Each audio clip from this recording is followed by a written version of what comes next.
자, 안녕하세요. 북스카페 여러분. 자, 오늘은 이제 저번 시간에 이어가지고, 450페이지 9번 문제 이제 풀어볼게요. 풀어보기 전에 좀 양해 말씀 드리자면, 제가 어저께 이제 갤럭시 A에다가 2편 내용에 이제 파일 담아가지고 사용하고 있거든요.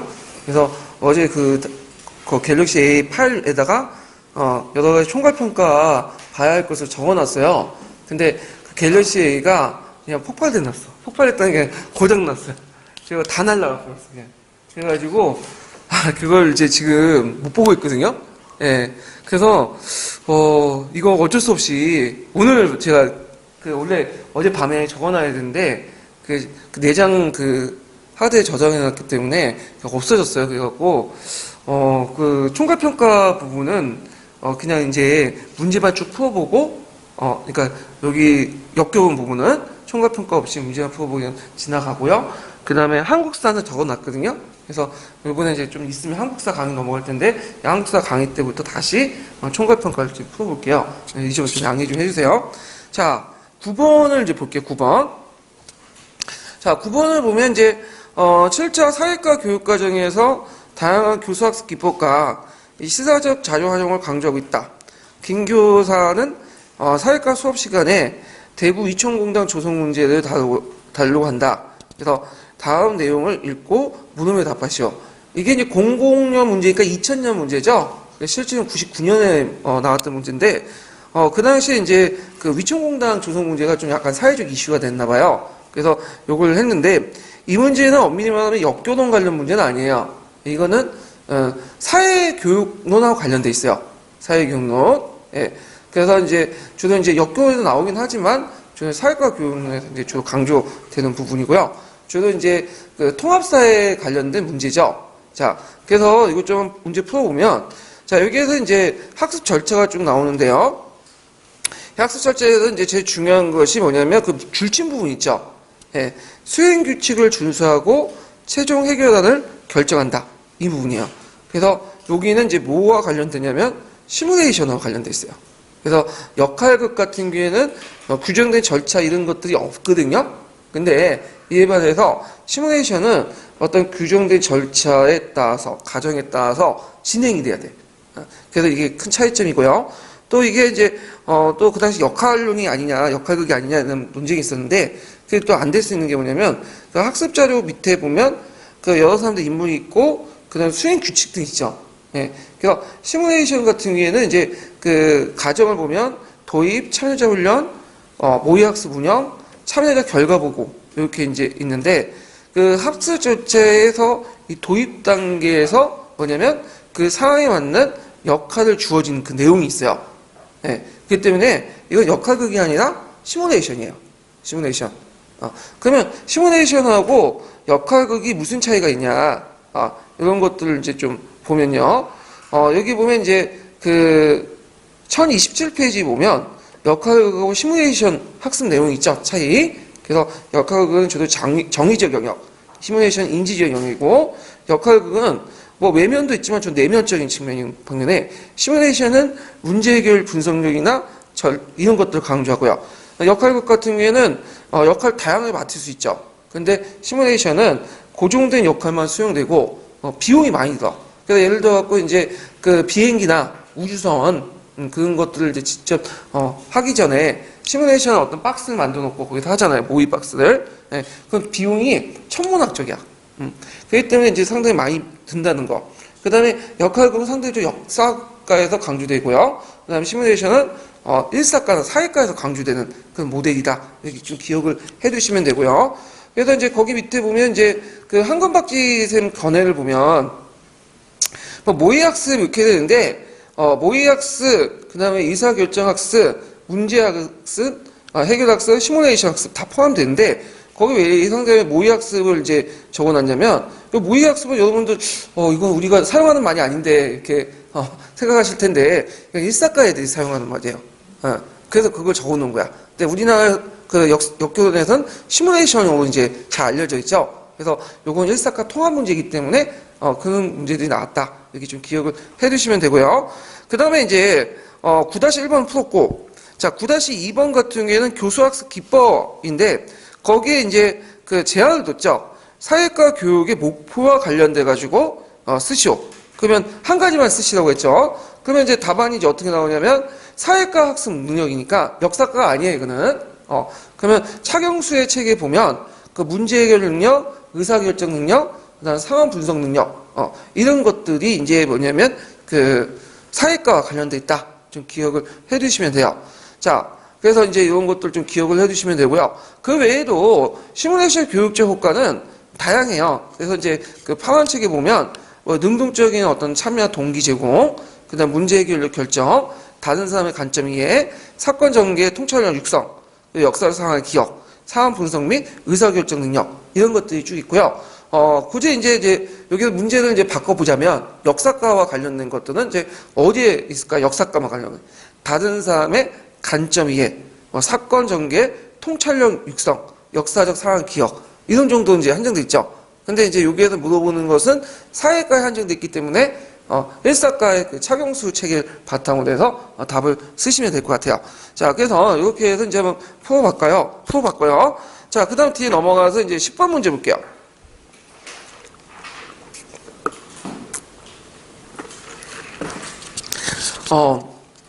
10번 문제는 그 약간 기시감이 좀 들죠. 아까 그 역교론에서 어디 나왔던 부분이에요?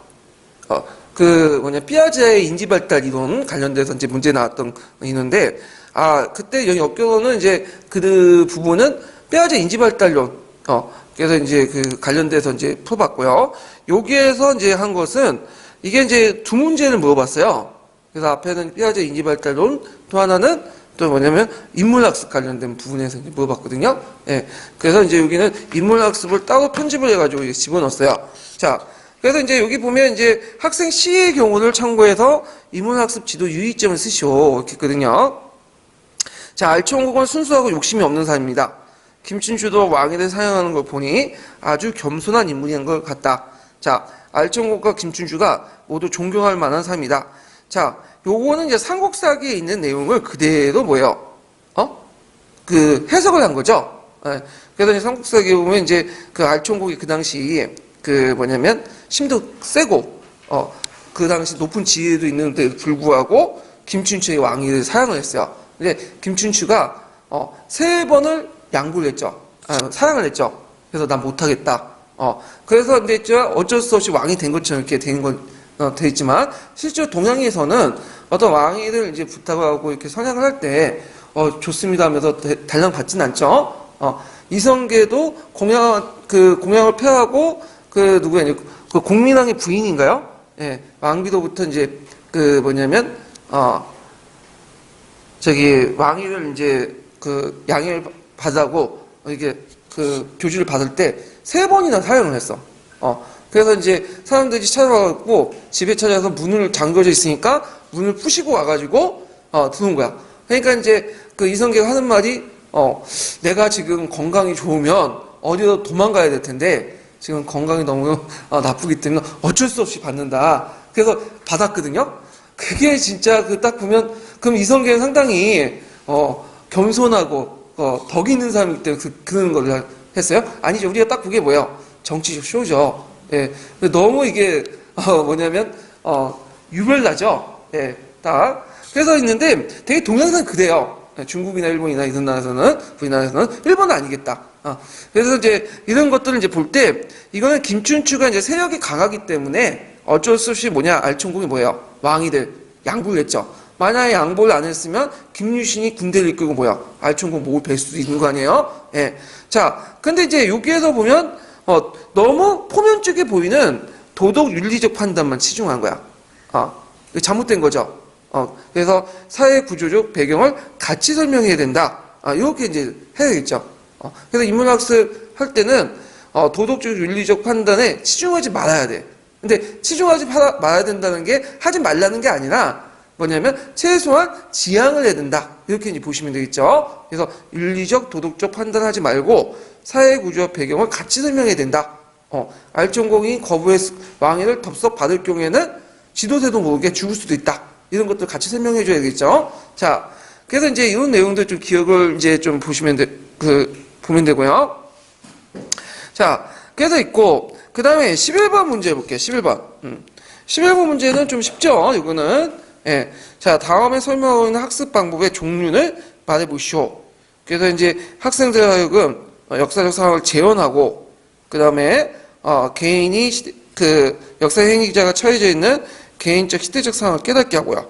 그 다음에 역사적 행위자에 대한 상상적 이해력을 높이고, 능동적인 수업에 참여할 수 있도록 하고, 등등 있는데, 뭐, 딱 나오죠? 역사적 행위자가 뭐, 그런 것도 개인적 시대적 상황을 깨닫게 한다. 처해 있는. 자, 이거는 곧바로 인문학습이죠. 인문학습. 예, 어려운 문제는 아니에요. 여기서 나오는 또 이제 구안학습 같은 경우에는 자기가 만들어 놓은 것을 직접 만들어내는 거야. 프로젝트 같은 것도 있죠. 예, 그래서, 그 3번하고 비슷해요. 작업학습하고. 예, 그 있고. 4번 모의학습은 이제 아까 얘기한 것처럼 뭐예요? 한번 배웠죠? 사회과에서. 이거는 시뮬레이션이야. 예, 그래서 이제 사회과에서 시뮬레이션을 모의학습, 이렇게 이제 얘기를 하고 있어요. 얘네들은. 그래서 모의학습을 우리가 이제 역할극이나, 이런 거하고는 좀 달라요. 개념이. 자, 그래서 이제 이런 내용들 좀 기억을 해 두시면 될 것 같아요. 자, 그 다음에, 11번 문제 볼게요. 자, 12번 문제는 이제 어떤 문제냐면, 그 주제학습과 관련된 거야. 예. 그래서 원래 이게 이제 12-1번, 12-2번, 그 다음에 이제 12-3번 해가지고 3개를 물어보는 거죠. 작은 문제 3개를 보는데, 12-3번은 이제 교실의 대화구조 있죠? 교실의 대화구조에서 한번 살펴봤고요. 여기에서는 이제, 뭘 물어보겠냐면, 그 주제학습 부분하고, 그 다음에 이제 성향이동 관련된 내용들을 물어보고 있어요. 자, 그러면 여기 그 12번 문제를 좀 볼게요. 여기 자조 자체를 좀 잘 볼 필요가 있어요. 왜냐면 이거는 그 서양사 문제하고 관련되어 있기 때문에 이 자체가 또 서양사와 관련돼서 나올 수가 있어요. 자, 여기 보면 수도사였던 이후 아니키우스는 본래 중앙군대 대다수 병사들과 같은 입장이었다. 이렇게 했는데 레오 3세하고 콘스탄티누스 5세의 칙령에도 불구하고 이 칙령은 어떤 칙령일까요? 네? 문맥을 볼 때 이거는 성상숭배 금지령이죠. 근데 성상숭배 금지령에 대항을 해갖고 이걸 뭐냐면 선성을 옹호하는 거죠. 기독교 성상을. 예. 그러면 여기에서 이제 볼 수 있는 게 뭐냐 하면 그 당시 동로마에서는 그 일반 교회가 아니라 성당이 아니라 주로 이제 누가 파워권이 셌냐면 수도원들이 파워가 셌어요. 예. 그래서 그 동로마 교회의 특징 중에 하나가 뭐냐면 서유럽 같은 경우는 주로 뭐냐면 교회 성당이 주로 이제 그 주요 역할을 하죠. 그리고 그 밑에는 신부들이 이제 주요 역할을 하잖아요. 근데 동로마 같은 경우에는 상대적으로 누가 힘이 강하냐면 수도원, 그 밑에 수도사들이 힘이 강하고 그들이 이제 뭘 가지고 있냐면 대규모 토지를 갖고 있어. 그러다 보니까 이제 그날 네오 3세가 그 성상숭배 금지령을 내릴 때 우상숭배 금지라는 종교적 목적도 있지만 이런 이제 수도원들의 어떤 그 정치적 파워나 그 다음에 경제적 그 대토지 소유를 뭐냐면 자기가 장악하려는 목적을 했죠. 예, 왜냐하면 성상숭배 금지령을 반대했던 세력이 누구예요? 수도원 세력이기 때문에. 자, 그래서 수도원 세력들과 황제층에 뭐예요? 갈등이 있었어. 그런 것들을 염두에 두고 이제 읽으셔야 돼요, 이거는. 그래서 이제 여기 보면 성 이오 아니키우스 생애라고 있죠. 여기에 딱 뭐예요? 세인트도 붙었죠? 성. 이거는 서유럽에서 여기 갖다 붙인 거야. 그러니까 서유럽 입장 볼 때는 성상숭배를 인정하는 거잖아. 그러니까 성상숭배를 인정하는 이오 아니키우스가 되게 좋게 봤겠죠? 그러다 보니까 이제 그 사람한테 이제 성인으로서 이제 숭배하는 그런 것도 있었는데, 자, 그러면, 요걸 이제 깔고 밑에, 주제학습을 이제 할 때, 적절한 제목을 쓰시오. 이렇게 끊어요. 자, 적절한 제목을 그냥 쓰시면 안 돼. 어떻게 써야 되냐면, 파란 책에 보면 그런 말이 있어요. 자, 주제학습의 제목을 쓸 때, 어떤 식으로, 가급적으로 논술 문항 형식으로 제시하시오. 이렇게. 그러니까 우리가 이제 개괄식 있죠. 개괄식. 그래서 우리가 이제 생기부 입력할 때, 뭐뭐 했음, 뭐뭐 맞췄음, 뭐뭐 잘함, 이렇게는 쓰지 말고, 논술 문항식 뭐야? 우리가 이제 대학교 갈 때, 논술, 시험 볼 때 논술 있죠? 그런 식으로 쭉 쓰시면 돼요, 서술형으로. 그러면 이제 어떻게 나오냐? 물론, 이게 이 제목이라는 게 이제 제가 예시 답안이에요. 그러니까 그 외에도 여러 가지 답안이 나올 수 있어요. 제가 이제 그 출제자 의도 정확한 답안을 모르기 때문에. 근데 자, 제목은 일단 논술 문항 형식으로 제시하면 동서교회의 갈등을 설명하시오. 이렇게 되겠죠. 근데 중세 시대 때 동서교회 갈등을 설명했음 이렇게 하면 어떻게 해요? 틀리는 거야. 일단 그래서 이제 이런 것들을 이제 기억을 해두시면 되고, 그 다음에 이제 여기에서 주제 요소라는 말이 있어요. 이 주제 요소는 이제 파란 책이나 녹색 책에는 그 주제 요소라는 말이 없어.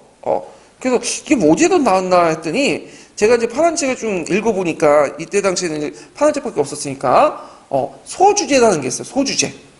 파란 책에 보면. 그래서 소주제를 결정할 때 어떻게 하냐 하면 다양한 방법으로 접근한다. 그러니까 교과서 외에 있는 거 외에도 다양한 방법으로 접근해야 된다. 이런 내용이 있거든요. 그러면 여기에서 이제 볼 때 주제 요소라는 것은 우리가 소주제라는 걸 알 수 있죠. 문맥상 파란 책에 비춰볼 때. 그러면 소주제를 정해야 되는데 문제는 이게 너무 힘들어. 주제 정하는 것도 힘들지만 그 주제 요소 정하는 거, 소주제 정하는 것도 이게 상당히 힘들어. 왜 힘드냐? 다 누구나 개나 소나 뭐야? 다 정할 수 있다는 거야. 개나 소나 다 정할 수 있다는 거는 이게 명확한 채점이 없다는 거죠. 근거가. 그러면 누구의 어떤 근거에 의해서 채점된다는 거예요? 출제자의 근거에서. 그러니까 이거는 정확한 답은 몰라요. 너무 이게 하기 때문에. 그래서 이제 제가 나름대로 이제 그걸 바탕으로 해서 예물 바탕으로 해서 한번 제가 생각하는 주제 요소를 만들어봤어. 물론 그거 외에도 다양한 답이 나올 수 있어요. 그래서 성상숭배 금지를 내린 동로마 황제의 정치 의도, 그다음 로마 교황의 입장과 대응 이렇게 했거든요. 그래서 요게 이제 답안이 들어갈지 안 들어갈지는 잘 모르겠지만 일단 정해봤고요. 참고로 보통 역교론 같은 경우에 보면 명확하게 딱딱 떨어지는 곳이 많긴 많아요. 근데 그 어떤 이제 이론과 원리를 적용하는 문제들이 많거든요. 그것도 이제 적용하는 문제가 그 녹색 책이나 우리가 보는 그 남색 책 기본서 예문에 있는 걸 낸 게 아니라 그냥 그 할리차한 사단처럼 그 뭐냐면 출제자가 자기가 원하는 예문을 갖다 내는 경우가 좀 종종 있어. 그래서 그걸 적용이라. 참 그러면 난감하죠. 뭔가 맥락은 잡히는데 저 키워드가 생각이 안 나. 그러면 이런 문제를 이제 하려면 어떻게 해야 되냐. 이런 문제가 나오면. 일단 맥락에 맞게 쓰면 되는데 그 나머지는 뭐냐면 운에 맡겨야 돼. 어쩔 수 없어 그거는. 그런 문제 생각해갖고 역변을 그냥 등하시하면 막 겁을 먹으면 안 된다 그거죠. 어차피 남들 못 쓰는 거 자기도 못 쓰는 거 남도 다 못 써요. 그러니까 이런 것들은 그냥 진짜 운이에요. 운이고 그날 이제 채점 근거에 따라서 맞게 할 수도 있고 좀 칼채점만 틀리게 하고 물채점 하면 뭐예요? 이렇게 이제 맞게 하는 그런 방법이 있겠죠. 그래서 이거 너무 겁먹지 말라는 거. 예. 이런 문제들은 당락에 큰 결정이 안 돼. 이런 거는. 예. 자, 그 다음에 이제 12-2번 같은 건 이제 보죠. 행위 설명 이론에 따르면, 자, 이후 아나키우스의 행위를 의향, 믿음, 태도, 개성을 근거로 설명한다면, 이러한 행위 설명 방식의 문제점을 쓰시오. 그렇죠? 여기서 의향, 믿음, 태도, 개성이라는 걸 뭘 말하는 거죠? 성향이죠. 성향. 성향이라는 것은 예전에 했던 행위를 바탕으로 해서 지금을 판단하는 거야. 그럴 때 어느 정도 예측 가능하죠. 이런 것들이 특징이고, 그러면 여기 이제 뭘 써야 돼? 인간의 행위는 법칙화, 일반화시킬 수 없다. 그거 외에도 이제 우리가 사람의 목적과 상황에 따라서 자기 성향이 달라질 수 그러니까 성향에 따라 행동하는 게 아니라 목적과 상황에 따라 성향과 달리 행동할 수 있다. 그런 것도 쓰셔야 되겠죠. 그래서 목적과 상황에 따라 성향도 성향에 따라 달리 행동할 수 있다. 이런 것도 이제 답일 수 있겠죠. 그래서 이런 것들은 꼭 외워 쓰셔야 돼. 만약 이런 거 있는데 나왔는데 틀렸다. 어떻게 되는 거야? 그럼 떨어지는 거야. 그냥 이거는. 예, 상당히 이거는 변별력이 있는 문제이기 때문에. 자, 그래서 공부하실 때 변별력이 있는 문제와 변별력 없는 문제를 먼저 판단을 하시고, 공부하시고, 그리고 문제 풀 때도 진짜 요번에 정강처럼 아예 틀리라고 낸 거, 작정하고 낸 거 있죠? 그런 것들은 그냥 패스하세요. 먼저 뭘 풀겠어요? 변별력 있는 거. 남도도 다 풀 수 있는 거죠? 그걸 푼 다음에, 그 다음에 나중에 이제 틀리라고 낸 것을 한번 쓰면 돼. 근데 이제 예전에 말했지만, 백지담안을 내면 안 된다고 했죠? 백지담안. 그래서 중앙집권이라는 말을 그냥 써더라도, 언어 특정한 단어를 계속 쓰더라도 그냥 쓰세요. 그리고 심지어는 못 쓰겠다 하면 그냥 그 예문에 있는 것들 있고 그냥 예문에 있는 것들 발췌해갖고 써도 돼. 재수조 뭐죠? 1, 2점 건질 수 있어. 1, 2점. 예. 그래서, 그 듣보잡 문제 나오면 당황하지 마시고, 뒤로 제낀 다음에, 그 뭐냐면, 예문을 보고 아무 말이라도, 그래도 자기가 나름대로 뭐냐면, 그 인지적인 판단을 하지 못해도 정의적인 것도 맨날, 그 패턴 있죠? 그 패턴 내용들 쓰시면 돼요. 그런 것들을 이제 문제 푸는 요령이니까 좀 기억을 해 주시면 되고요. 자, 그 다음에 뒤에 넘어가서 13번을 보죠. 13번. 자, 13번은 이제 뭐와 관련된 내용이냐면 지도안과 관련된 내용이야. 지도안인데 이제 지도안이 주어지고 뭘 물어보고 있죠, 지금? 비교학습 같은 거 물어보고 있죠. 비교학습. 그래서 이제 요거 이제 좀 약간 응용하는 문제인데 비교학습의 어떤 유의점 이런 것들 좀 파악을 하시면 금방 풀 수 있는 부분이에요. 그래서 이제 한번 보면요. 자, 최 교사는 다음 교사 학습 지도안에 따라서 그 수업을 전개했다. 최 교사의 수업에 대한 진술을 적절하지 않는 것은 이렇게 있는데, 자, 여기에 보면 이제 그 수업 주제가 있고, 송나라 원나라 왕조의 발달. 그래서 송원 왕조의 정치, 경제, 문화 특징을 비교할 수 있다. 그래서 수업 목표가 있고요.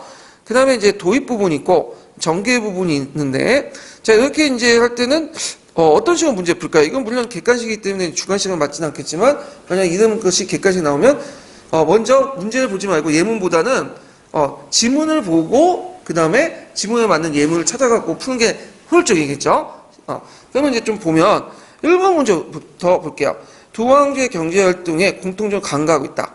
자, 1번이 이제 보면, 여기에서 이제 그 공통점이 진수하고 있죠? 왜냐면, 거기 쭉 보시면, 찾아보시면, 송나라의 해자 교자, 원나라의 교초라는 지폐를 사용했고, 그 다음 원나라, 송나라는 해외 담당기관으로서, 무역 담당기관으로서 뭘 뒀죠? 시박서를 뒀죠. 이런 것들이 다 나왔잖아. 그러니까 공통을 간과한 게 아니라 공통을 염두에 두고, 그 지금 지도안을 짰다는 걸 이제 알 수가 있죠. 그러니까 틀린 내용이고요. 답은 1번이죠. 2번은 뭐냐면, 그 문화의 수준에 비교하는 편견을 심어주고 있다. 자, 여기에서 이제 볼 수 있듯이 이제 뭐냐면 수업 전개에서 그 교사가 두 왕조의 문화를 비교해 어느 문화가 더 나은지 판단해 보자. 그래서 송나라 원나라의 문화의 우열을 가리는 발문을 이렇게 삼았죠. 요거는 두 왕조의 문화에 대한 잘못된 편견을 심어줄 수 있다는 거죠. 그래서 우리가 이제 비교학습의 유의점 중에 그 어떤 것도 있어요. 우열을 심어주는 수업은 하지 마라. 이런 것도 있죠. 그렇기 때문에 이거는 이제 잘못된 거다. 좀 기억을 해두시면 되고. 그 다음에 이제 3번을 보면 사실 선후 관계를 알 수 있도록 지도를 하고 있다. 그걸 이제 볼 수 있는 게 뭐와 연결돼요? 연표를 제시했다. 연표의 특징 중에 하나가 뭐야? 사실 선후 관계나 인과관계를 파악할 수 있다는 거죠. 예, 종적인 흐름을 파악할 수 있다는 게 특징 중에 하나죠. 그래서 이제 이건 연표학습 특징과 연결시켜서 이제 좀 보시면 되고요. 자, 그 다음에 4번을 보면 서로 다른 성격의 정책을 비교 대상화하고 있다. 자, 여기에서 이제 보면 그 송나라 문체주의 정책과 원나라 몽고인의 제일주의 정책을 비교했어. 이거는 비교의 대상이 될 수 있을까 없을까요? 없어요. 비교의 대상이 되려면 어떻게 돼야 돼? 송나라의 국수주의 정책과 원나라의 몽골 제일주의 정책 같은 그런 것들을 비교할 수 있죠. 그래서 이제 양 왕조의 종족적인 어떤 배타적 정책 이런 것들을 이제 서로 유사점과 차이점 나눌 수 있는데 이거는 비교의 초점과 대상이 달라. 예전에 말한 것처럼 이제 비교학습 유의점 중에 하나가 뭐예요? 비교의 초점과 대상을 명확히 해야 되죠. 이거 예를 들어서 뭐 한국의 여성들의 삶과 미국의 강아지들의 생활 비교가 될 수 있어 없어요? 없죠. 이런 것들은 이제 뭐냐면 안 된다는 거죠. 비교가.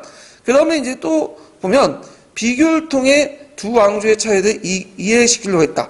맞죠? 그래서 이제 그 비교를 나름대로 이제 해가지고 하려고 했던 거죠. 예. 그래갖고 이제 이거 틀린 거는 1번이에요. 예. 이런 것들 좀 기억을 해주시면 돼요. 그래서 이 최 교사는 나름대로 비교학습을 하려고 했지만 나름대로 또 완전하게 되진 못했죠. 그걸 볼 수 있는 게 두 가지 실수했죠. 하나는 뭐예요? 문화적 수준을 비교해서 편견을 심어주려고 했고 우열을 가리려고 했죠. 두 번째는 뭐죠? 서로 다른 성격의 정책을 비교 대상으로 했다. 그러면 이제 여기에서 알 것은 비교학습의 유의점, 4가지 꼭 기억을 해 두셔야 돼요. 그래서 이제 그 녹색책하고 파란책 그거 맨날 레토리가 나오는 게 비교학습의 유의점 써라.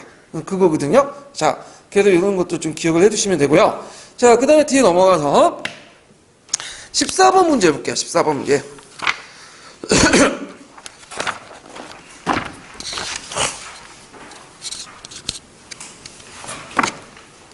자, 14번 문제는 이제 그 뭐냐면, 내용 조직 방법과 관련돼 있어요. 내용 조직 방법.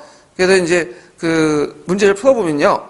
자, 시교사는 고등학교 한국사 수업에 의해서 가와 같이 학습 내용을 구성하고 기획에 대해서 나와 같은 교수 학습 활동을 계획했다. 자, 가에 나타난 그 학습 내용 조직 방식의 일반적 특징과 유의점을 각각 2가지 있으시오. 먼저 이 문제부터 이제 풀어보면, 자, 시교사의 이제 학습 내용 선정과 조직을 이제 쭉 보면, 여기에도 이제 뭐 신라의 고구려의 백제 유민의 통합정책, 뭐 신라의 삼국통일의, 뭐 발해와 신라 관계를 이제 있고, 그 밑에는 이제 고구려 민족통일을 갖고 어떻게 볼 것이냐 해서, 뭐 북진적과 다원적 대의관계, 지방사회 중앙진출, 후삼국의 유민과 민족적 융합정책 등등 있는데, 요거는 내용 조직 방법이 어디에 이제 관련된 건가요? 이거는, 주제 중심 방법이죠. 주제 중심 방법.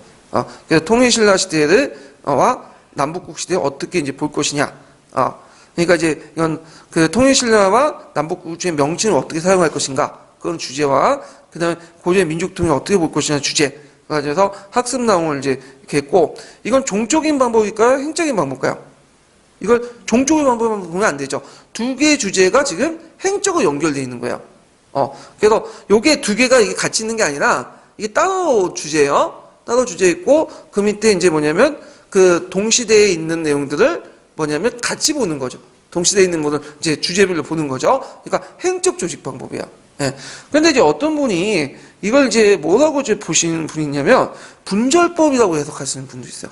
분절법. 왜냐하면 이제 어떤 특정한 시대를 가지고 이렇게 전체를 살펴봤다. 뭐 이렇게 개념이 나올 수 있는데, 어떻게 보면 맞아. 근데, 분절법이라는 거는 되게 어떤 게 17세기 영국사, 16세기 뭐 조선사처럼 어떤 정치, 사회사를 중심으로 해서 정치, 경제, 사회, 문화만 쭉 이렇게 훑어보는 거죠. 근데 이거 지금 패턴 보니까 전혀 그런 게 아니죠. 예. 그래갖고 이제 뭐 의식이나 정치 부분만 한정돼 있고, 이게 뭐 어떤 주제인 거지 시대와 관련된 건 아니잖아. 그렇기 때문에 이런 것들은 분절법이 아니라 그 뭐냐면 주제 중심 방법 중에 행정 내용 조직이다. 이렇게 좀 기억을 해 두시면 돼요. 그러면 이제 일단 주제 중심 방법이라는 거를 이제 알았으니까 그 일반적 특징이나 유의점을 금방 쉽게 유추할 수 있겠죠. 그래서 이제 일반적 특징은 그 유사한 역사적 사건을 하나의 주제에 분류해서 서술하고 개별적인 사건들을 공통된 특징과 결부시키는 형식이다. 이런 것들 쓰시면 되고요.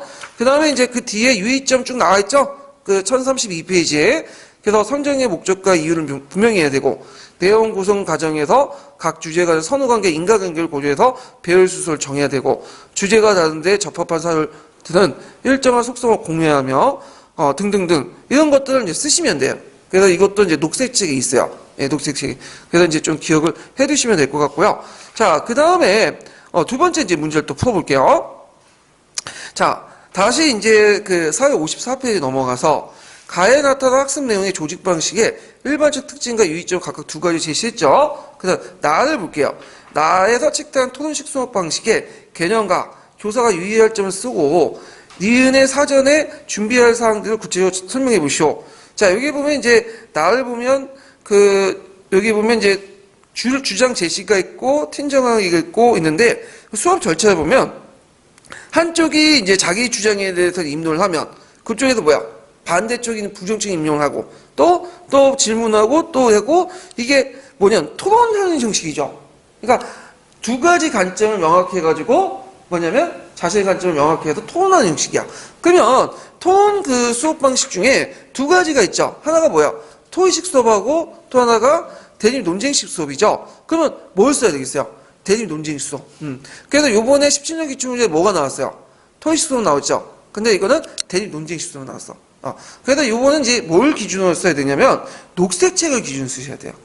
그래서 이제 파란 책을 공부해 보시면 안 돼요. 그래갖고 이제 보통 이제 시험 경향이 그 토론학습의 전반적인 걸로 물어보는 게 아니라, 토론 논쟁 시수하고 대립 논쟁 시수하고 토익 수업을 개념 명확히 해갖고 그 관련된 내용을 물어보기 때문에 명확하게 이제 그런 관련 학습 절차나 유의점을 적어놓은 거는 녹색책이에요. 녹색책. 그래서 이걸 공부할 때 녹색책을 가지고 공부를 하셔야 되고요. 그러면 이제 개념은 어떻게 적어놔야겠어요? 녹색책에 있는 내용 적어서 쓰시면 되겠죠. 하나의 역사적 사건에 대해 서로 다른 해석과 관점이 존재하며 그 차이를 명확히 아는 수업. 이렇게 쓰시면 돼요. 예. 자, 그다음 유의점. 유의점도 녹색책에 있죠. 그래서 이제 교사는 토론 과정을 관찰하면서 때로는 사회자도 토론 내용을 정리하면서 의견을 명확히 하여 구분할 수 있고, 그 다음에 이제 그 학생들이 그 토론 과정에 말꼬리를 잡거나 초점에 그 쟁점이 빗나가지 않도록 중지해야 된다. 이렇게 써야 되겠죠, 유의점. 그래서 그 예전에 손석희 그 아나운서가 했던 그 MBC의 100분 토론 아시죠? 그래서 좀 사회를 잘 봤잖아요. 그래서 최근에 JTBS에도 뭐 뉴스에서 와갖고 뉴스룸에서 이제 사람들 불러놓고 이제 얘기를 하고 그런 것도 상당히 잘 이끄는데 이런 식으로 이제 이끈다 그거죠. 자, 그래서 이런 것들 좀 기억을 해주시면 되고요.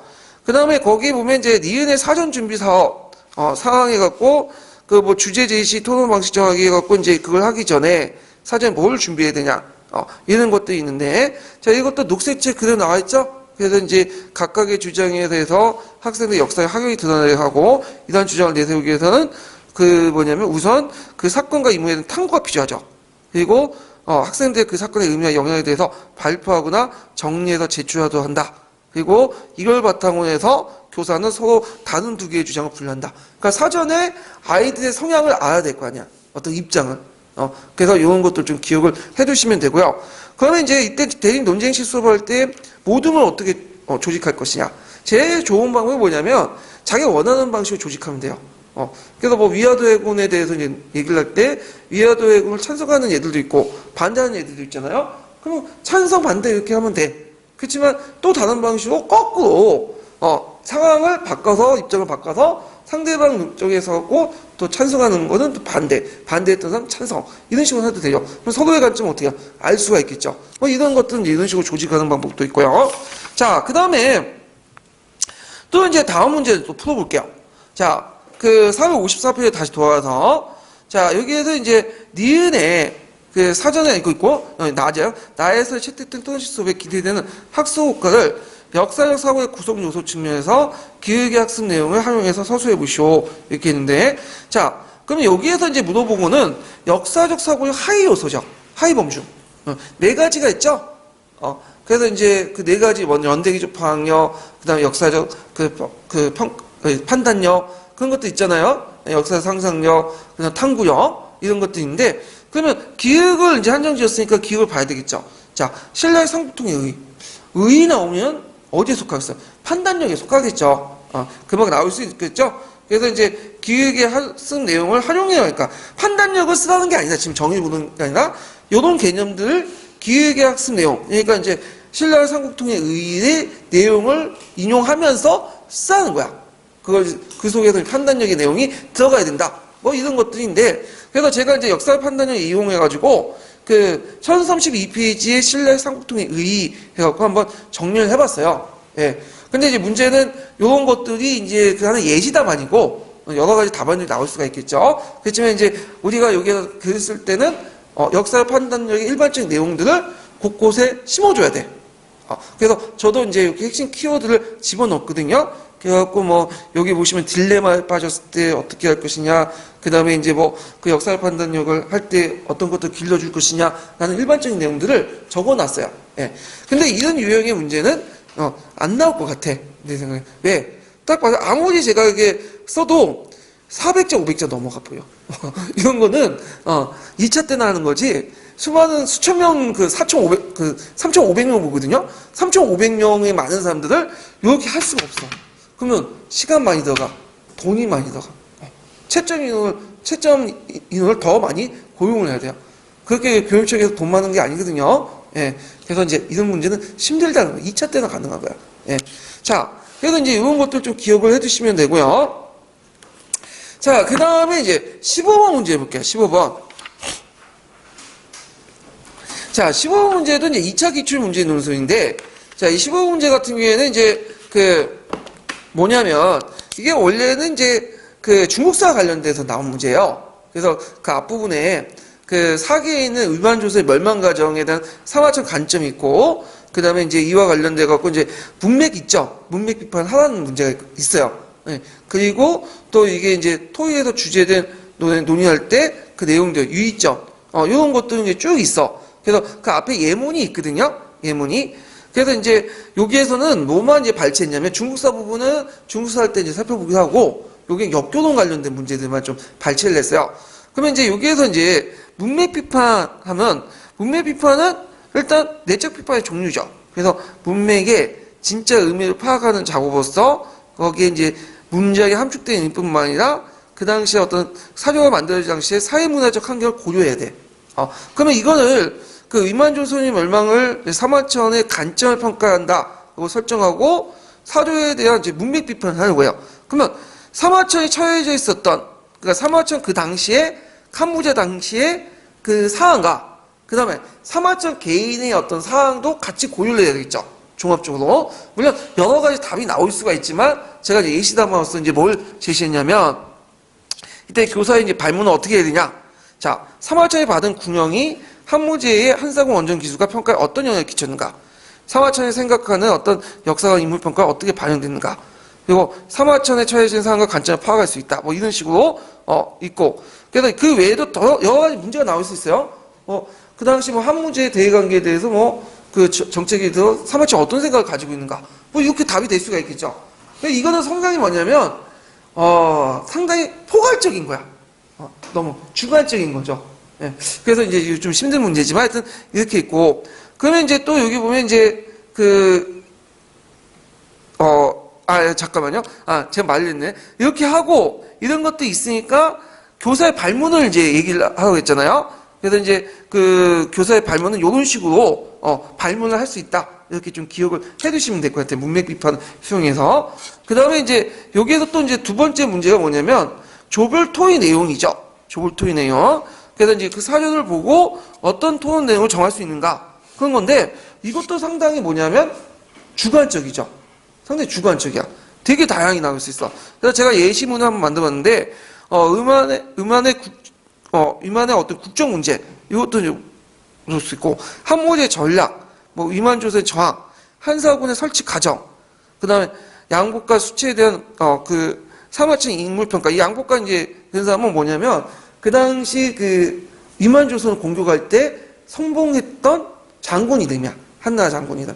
근데 지네끼리 싸워가지고 그 당시 위만조선을 공격할 때 좀 힘들었어요. 그래서 나중에 한무제가 열받아갖고 이 사람들 사형시키고 평물 간등시키고 그랬던 사람들이거든요. 그래서 내부 갈등의 원인이 됐던 사람이에요. 그래서 인물 갈등 이런 것들 이제 보고 여러 가지 답이 나올 수 있겠죠. 예. 그러면 이제 여기에서 이제 유의점은 뭐냐? 여기에서 이제 토의식 수업의 내용 참조해 갖고 이제 쭉 쓰면 교사가 이제 수업에 들어가기 전에 주제에 맞는 자료를 준비해야 되고, 교사가 자료를 통해 해결할 교사를 명확히 해야 되고, 자, 일부 학생들이 발언권을 장악을 최소화하는 걸 돌아가면서 발표하도록 한다. 그래서 유의점을 썼는데, 여기 내용을 본 게 토의식 수업이던데, 대립 논쟁식 수업인지, 그 다음에 뭐냐면, 우리가 생각하는 토의식 수업 있죠? 그건지 명확하지가 않아요. 그래서 그냥 둘 다 같이 쓰시면 될 것 같아요. 대립 논쟁식이든 토의식, 명확하네요. 네, 토의식 수업이네요. 예. 그래갖고 이제 토의식 수업이라니까 토의식 수업의 내용에만 한정해서 쓰시면 될 것 같아요. 제가 말 잘못했어요. 예. 그래서 토의식 수업에 한정돼갖고 말 쓰시면 될 것 같아요. 예. 그래서 이제 이런 내용도 있다는 걸 좀 기억을 해두시면 되고요. 요 관련돼갖고 이제 중국사 문제도 있거든요. 예. 그래서 이게 앞뒤가 좀 약간 문맥이 이해 안 되신 분도 있을 텐데 중국사 관련된 예문이 있어요. 그래서 그거 같이 좀 끼워서 보시면 될 것 같아요. 이 부분을. 자, 그 다음에 이제 이렇게 보고요. 그 다음에 이제 16번 문제 볼게요. 16번 문제.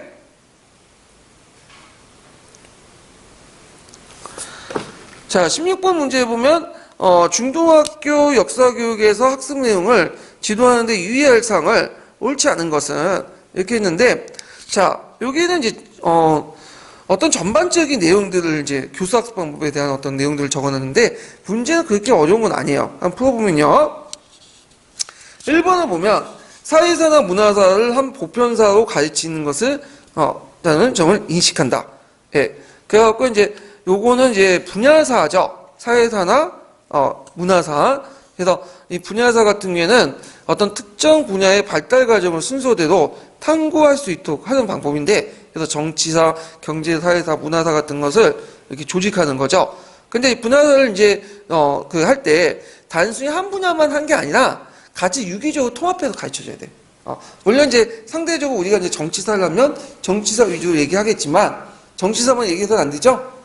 그와 연관된 사회, 경제, 문화사를 통합적으로 이렇게 유기적으로 같이 얘기해줘야 된다. 이런 것들이니까 이제 맞고요. 그다음 2번 같은 게 보면 그 역사적인 어떤 인물의 행동이나 사상을 설명하기 위해서 시대적 배경을 생각했는데 맞죠. 그러니까 우리가 인문학습 같은 거 보면 그 인물이 처해져 있는 개인적 상황과 함께 성향과 함께 모두 같이 보고 있어요. 시대적 어떤 구조나 이런 배경도 같이 봐야 되죠. 이런 것도 연결시켜서 보시면 되고요. 자, 그 다음에 이제 3번을 보면요. 역사 사실을 이해시키기 위해서는 다른 분야에 대한 이해와 관심도 중요함을 인식해야 된다. 뭐 이렇게 맞죠, 이건. 역사 사건을 이해할 때는 사건의 인과적 배경이라든지 한 사건의 어떤 시대 전체 이해가 필요하죠. 이건 뭐 상식적인 얘기를 한 거예요. 그 다음에 이제 4번을 보면 그 탐구학습이란 역사가들이 역사를 연구하는 것과 다르다는 점을 인식해야 된다. 아니죠. 예. 탐구학습은 꼭 무슨 학습이야? 사료학습이죠. 사료학습이라는 건 역사가들의 연구 과정들이야. 그러니까 이제 그 탐구학습, 사료학습을 통해서 학생들이 자기가 역사가처럼 돼가지고 한번 해보는 거야. 그래서 역사가들의 어떤 것들을 이제 그 연구 방법 깨달으면서 그 역사적 지식이라는 것이 원래 주어진 게 아니라 만들어가고 생성되는 걸 알게 되는 거죠. 지식의 과정을 알게 되는 거잖아요. 예. 그런 거 연결시켜서 이제 보시면 될 것 같아요. 예. 그래서 이제 이거에서 이제 반려론은 이제 뭐냐면 또, 탐구학습의 문제점 해갖고 뭐가 되죠? 과연 학생들이 역사가의 그 사료학습 방법을 배울 필요가 있겠냐? 왜? 모든 그 애들이 역사가 되는 건 아니죠. 그냥 고등학교, 중고등학교 이제 공부하는 이유가 뭐예요? 나가서 무식한 소리 안 들으려고. 그 정도죠? 예. 그잖아. 그래서 이제, 제가 아시는 분이 있는데, 누구다, 고조를 세웠던 사람이 망망인지로 모르고, 조선을 세운 사람이 이성계인지 모르는 사람도 있더라고요. 예. 물론, 그분이 그거 몰랐다고 해서 다른 데에서 무능하다, 무식하다, 그런 게 아니라, 그냥 우리가 사회적으로 이제 보편적으로 생각할 때, 사실, 이거 모르면 좀 문제가 있죠, 약간. 예. 이성계 망건 모르면 문제가 있다고 생각을 해요. 아무리 역사적 지식이 미천하다 해도. 자, 그런 것들을 이제 보시면 되고. 자, 그 다음에 이제 뒤에 넘어가서. 자, 17번 문제 볼게요, 17번. 자, 17번 문제는 뭐와 관련된 부분이냐면, 주제학습하고 이제 뭐냐면, 주제학습이 아니라 제가 말 잘못했는데, 비교학습 관련된 부분이에요, 비교학습. 예. 비교학습 부분인데, 자, 여기 이제, 비교학습은 이제 가와 나 해가지고 있는데 일단 가는 김교사의 사교사 수업 장면이다. 나는 이 수업에 대한 박교사의 참가 보고서이다. 밑줄 친 기획의 내용을 두 가지 쓰고 밑줄 친 니은이 무엇인지 말해보시오. 그러니까 보통 이제 학교에 이제 가시면 한 학기마다 뭐냐면 공개 수업이 있어요. 동료 교사들 불러놓고 수업을 하는 게 있거든요. 저도 이제 9월 2일 날 하는데. 되게 이제 들어오신 분들이 교장, 교감은 이제 가끔씩 들어오고, 동료 교사들 이제 동국가 분들이 오죠. 물론 타국가 분도 들어오긴 하는데, 잠깐 얼굴 비치다가 그냥 나가시더라고. 그래서 이제 참가 보고서를 쓰는데, 이렇게 안 써줘요. 이렇게 안 써주고, 되게 좋은 말만 써줘, 그냥. 다 좋다. 그래서 이제 있는데, 요거는 이제 원칙이에요, 그냥 원칙. 자, 여기 보면, 수업 장면을 보면 이제, 김 교사가 오늘 수업에서 선생님이 메소포타미아 문명과 항원 문명을 비교해서 설명하겠습니다. 네, 알겠습니다. 실제 이렇게 학생들한테 존댓말 써주는 않더라고요, 되게. 예. 자, 그래서 이제 할 때는 보면, 그 학습지 보면 메소포타미아 문명과 항원 문명을 비교하죠. 그래서, 메소포타미아 문명과 항원 문명 중에 어느 쪽이 더 발전된 문명일까요? 이미 딱 오류가 하나 보이죠? 뭐가 보여? 더 발전된 문명이다. 그러니까, 더 우열, 이런 말 들으면 안 돼. 그래서 그 이제 박 교사가 이제 보고 이제 수업 참관 보고서 썼는데, 자, 오늘 김 교사의 두 대답을 성적을 비교한 수업을 실시했습니다. 앞으로 세계사 수업에서 이탈리아와 북유럽 르네상스, 서유럽과 동유럽 봉건제 등에서 이런 유형의 수업을 해볼 수 있을 것입니다. 왜냐하면 내용 구성을 기준으로 분류한 수업 유형 중에 이런 수업 유형의 장점이 있기 때문입니다. 자, 이런 수업 지금 앞에 있는 장점은 어떤 거예요? 예? 피규어학습의 장점이잖아. 예. 근데 이걸 문제로 제가 잘못 만든 게 뭐냐면 이미 비교하는 수업이다 이렇게 나와버리잖아. 근데 문제 좀 잘못 만든 것 같아. 오늘 김 교사는 두 대답을 성정하는 수업을 실시했습니다 이렇게 하면 되는 거지. 왜 거기다 비교하는 애도 단서를 줘?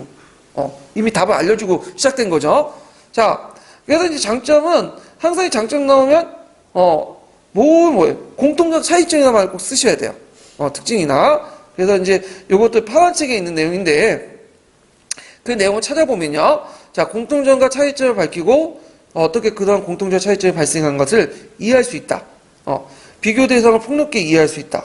자, 유사점과 차이점을 사고하는 탐구 능력을 기를 수 있다. 비교의 대상이 되는 사실의 사건의 성격을 깊이 이해할 수 있다. 이렇게 쓰시면 되겠죠. 예, 보통 유의점 물어보는데 장점 이렇게 물어봤어요. 예, 그러니까 이제 공부하실 때 유의점 나온다 해서 유의점만 좀 보시면 집중 보셔도 되지만 가끔 옆에 좀 봐주세요. 가끔씩 옆구리 찌는 문제들이 나오거든요. 예, 그래서 이렇게 좀 보시면 되고 여기에 좀 예를 더 들면 이런 게 있죠. 여기 보면 이제 그 공통 차이점을 밝히고 공통 차이점을 왜 발생인지 이해할 수 있다. 예를 들어서 서유럽과 동유럽 봉건제 그래서 이런 것들을 이제 얘기할 때 봉건제라는 형태는 비슷하죠. 장원제라는 형태는. 그렇지만 장원의 어떤 그 형성 배경이나 목적이 다르죠. 그래서 동유럽 같은 경우에는 장원이라는 게 뭐예요? 시장경제적 어떤 질서에서 편입해서 만들어졌고, 그래서 이제 그 당시에 이제 그 동유럽 같은 인구가 적기 때문에, 그 노동력을 풀이하는 것보다는 어떻게 해요? 그들을 그 노동시에 사들이는 것보다는 가둬놓고 부려먹는 게 훨씬 이익이기 때문에 형성이 된 거잖아요. 그래서 없던 봉건제가 어떻게 해요? 만들어지게 되고, 그 다음에 이런 것들 통해서 상업적 이익을 목적으로 해갖고 시장에 팔 목적으로 물건을 생산하잖아. 농산물을. 이런 것들이 서유럽의 봉건제와 좀 다른 거죠. 우리가 말하는 고전적 그 봉건제 내용하고. 그래서 요런 그런 유사점과 차이점을 쓰시면 될 것 같아요. 그 다음에 이제 문제점은 이미 나왔죠. 앞에 말한 것처럼 비교학습 할 때 발전이니 진보니 덕이 우열이니 이런 말 쓰면 안 될까요? 안 되겠죠. 예. 왜냐면 우열을 가진 것들은 왜냐면 학생들의 잘못된 편견을 심어줄 수 있기 때문에 그런 거죠. 그래서 이 문제점 그대로 쓰시면 돼요. 비교의 대상에 대한 우열을 판단하고 있다. 이렇게 쓰시면 되고요. 자, 그 다음에 18번 문제 볼게요. 18번 문제. 자, 이 18번 문제가 제일 많았던 문제 중에 하나야. 이게 이제 그 한리찬화 사단이라는 그 듣보잡 같은 예문이 주어지고 그 뭐냐면 이제 물어보는 것이 이제 그 합리적 설명 이론에 따라서 그걸 설명해라. 그런 건데 그 작성 방법에 보면 좀 약간 예매한 게 되게 많아요. 그래갖고 좀 약간 문제 푸실 때 상당히 고역을 겪으실 거라 생각하는데 근데 이제 채점 이게 16년도 나왔거든요. 16년 문제가 전반적으로 요거 몇 개 제외하고는 다 그냥 평이한 문제였어. 제일 쉬웠을 거야. 역대 그 인구 역사상 아마 제일 쉬웠던 문제였고 그 역사 커트라인이 그때 거의 50대 후반에서 60대 초반 그 정도였거든요. 거의 만점 정도 나오는 사람도 있고요. 78점. 근데 이제 요 문제는 이제 제 10점짜리 문제인데 그 제가 이제 점수 공개한 거 보니까 77점, 76점, 78점도 있더라고요. 점수 공개하는 거 보니까 그러니까 이제 교육학 제외하고 그 역사만 한정해서 그러면 요 문제 10점짜리 문제인데 채점은 어떻게 했을까? 자, 물체했을까? 칼체했을까요? 금방 나오죠. 물체했어. 예. 칼체한 게 아니라 그러니까 맥락만 맞으면 다 맞게 해주는 식으로 했어요. 그러니까 이제 70대 후반 정도의 점수가 나오지. 예. 그래서 이거는 이제 생각해서 상당히 냈지만 실질적으로 물체한 거다. 이런 것들은 좀 약간 주관적인 문제가 되게 많이 들어가 있어요. 주관성 같은. 그래서 이제 경복궁의 최교사 문제처럼. 그럼 한번 풀어볼게요. 자, 여기에서 이제 행위 수업 모형과 같은 건데, 행위에 대한 설명, 혹은 해석을 하고 이를 통해 역사를 소수한 탐구력 가운데 대표적인 자료를 내는 쭉 있죠. 그래서 이제 거기에 탐구, 역사 탐구력을 보면 이제 탐구학습 절차들이 쭉 나와요. 그래서 문제인식 있고, 니은은 뭐가 나와요? 거기에 보면 이제 니은을 쓰라는 말이 있죠? 두 번째 문장에. 가설 결정이죠. 뭐 어려운 건 없어요, 여기까지는요. 예. 그래서 가설 결정, 뭐 자료 수집, 증거, 가치 평가, 뭐 결론 도출, 이런 탐구학습 모형이 나왔고요. 자, 그 다음에 이제 그 밑에 보면 이제 학습 자료가 나오는데, 학습 자료에 한리찬원 사단이 나와요. 자, 한리찬원 사단에 대해서, 양쪽에 시각이 있죠. 그래서 이제 앞에 가 시각은 뭐예요? 상당히 긍정적 시각이죠. 나 시각은 부정적 시각이죠. 여기 보시면. 그래서 이제 여기 왜 한리찬 사단을 그 양쪽 시각을 이제 보고 있냐면, 그 한리찬 사단은 이제 우크라이나 젊은이들로 구성이 됐던 거예요. 근데 이제 이 우크라이나라는 곳이 어디냐면, 지금은 이제 따로 이제 독립된 국가지만, 예전에 제정 러시아 있을 때는 이 우크라이나가 러시아의 통치하에 있었어. 러시아에. 그래서 이제 압박을 받고 있다가 그 당시 이제 러시아 혁명이 일어나니까 잠시 독립을 냈어요. 그러다가 1922년에 이 우크라이나 땅이 폴란드와 소비에트 다시 분할이 돼요. 그리고 이제 그때 소비에트 연방이 결성이 되죠. 그래서 우크라이나 소비에트 연방이 구성이 돼. 그래서 러시아 소비에트 연방, 우크라이나 소비에트 연방이 갖고 한 16개 공화국이 소비에트 연방, 전체 소비에트, 소련이 형성되잖아요. 예. 그래서 이제 그 당시 유엔에서 우크라이나는 소련에 속해 있는 땅이지만 한 표 행사했어요. 자, 하여튼 있는데 이 우크라이나는 곡창지대예요. 예, 그렇기 때문에 그래서 스탈린이 이제 집단화 정책을 했잖아요. 그래갖고 이제 땅을 뺏어가지고 농장을 만들고 거기에 이제 기계화 작업을 동원해갖고 대량 생산을 하게 되잖아. 그 집단화 과정에서 이제 많은 탄압을 받게 되죠. 농민들이 저항할 수밖에 없겠죠. 그래서 그때 이제 우크라이나에서 농민들 저항을 통해 갖고 많은 사람들이 죽게 되고 굶주리게 되고 그러면서 한 100만 명인가 200만 죽었다고 그래요. 예. 그러니까 이제 그것에 대한 어떤 정서, 반소비에트 정서가 되게 강해요. 그들 참에 소련이 대해서 이제 반소비에트 정서가 강한 참에 누가 쳐도온 거야? 스탈린이 쳐도온 거죠. 스탈린이 시틀러가. 그래서 시틀러 군대가 쳐들어오는데 시틀러 군대가 이제 초반 때는 상당히 잘 나갔죠. 왜냐면 그냥 질주했잖아. 그리고 소련 군대는 그냥 도망갔잖아. 이건 왜 도망갔어요? 전략적인 선택이죠. 왜? 공간을 내주고 시간을 버는 거죠. 동장군이 올 때까지. 그럼 우크라이나를 신속하게 점령했단 말이에요. 시틀러는 우크라이나가 상당히 중요한 보물창고죠. 왜? 거기에 이제 곡물도 나오지, 석유도 나오지, 되게 중요하단 말이에요. 또 우크라이나는 또 뭐가 많냐? 유태인들이 많아. 유대인들이. 유대인도 이제 제정 러시아 때부터 이제 차별받았지만 그 차별하는 것이 좀 박해지 죽음까지 당하진 않았거든요. 근데 시틀러는 이들 죽이기 시작하죠. 그래서 아마 이제 시틀러가 유대인 박해 정책을 처음으로 대규모 학살 정책을 한 것이 어디냐면 우크라이나예요. 그래서 우크라이나 유대인들을 이제 어떤 식으로 죽였냐면 우크라이나 유대인들 다 잡아내. 그래갖고 신은 다음에 얘네들은 이제 안 보이는 곳에 가갖고 땅을 파괴해요. 그래서 땅을 파괴하고 그 사람들을 이제 모아놓고 거기에 총살을 하는 거야. 그래갖고 이제 여기 묻어버리는 거죠. 우리가 예전에 돼지소 잡는 것처럼 구제역 활동할 때 돼지소 죽였잖아. 근데 돼지소 죽일 때 어떤 문제점이 있어? 일단 냄새 나죠. 토양이 별로 안 좋죠. 그리고 기름 같은 게 있지. 환경오염이 너무 하지. 그러니까 이제 똑같은 문제들이 발생이 되는 거야. 왜? 인간도 동물이잖아. 그러니까 이제 또 주변에 이런 소문들이 안 좋게 퍼져. 그래서 이제 안 되겠다. 이게 이제 여러 가지 표가 나고 그리고 총알도 아깝다 그거죠. 그러면 적은 비용을 통해서 사람에게 그냥 비밀리 죽일 수 있는 방법이 어떤 거겠어요? 가스. 그래서 바제네에서 가스를 통해서 사람을 죽인다는 걸 결정한 거야. 그래서 이제 우크라이나에서 많은 유대인들이 죽었는데 그때 동원했던 군대 사람들이 뭐냐면 할리찬 사단이에요. 이 할리찬 사단은 일종의 독일 부대의 보조 부대라고 보시면 돼요. 그러니까 독일군이 갈 때 동유럽이나 자기 점령지에 있었던 젊은이들 징집해갖고 보조 부대로 활용했거든요. 그 중에 한 사단이야. 할리찬 사단은.